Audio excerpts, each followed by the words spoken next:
اتصور بانه لو لم يجدوا قائما اخرا بعد فتره من الزمن، اعتقد الحكم يوقف المباراه.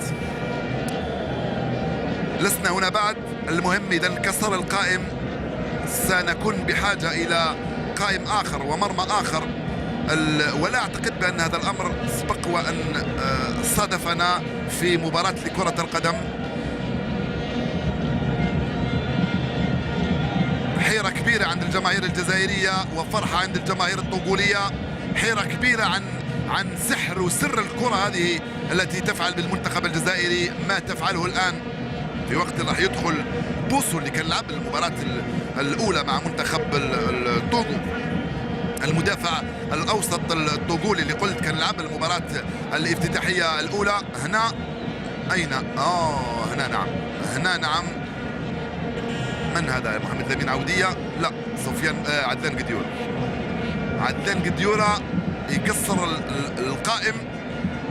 فيتشنتي بوسو راح ياخذ مكانه لاعب اللي يلعب في الفيتنام في نادي اف سي سيون.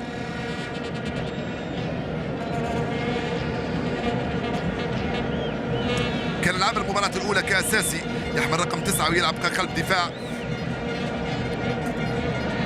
بقت 4 دقائق من الوقت الرسمي، زائد دقيقتين أو 3 من الوقت بدل الضايع، يعني في المجموع 7 دقائق. كوت ديفوار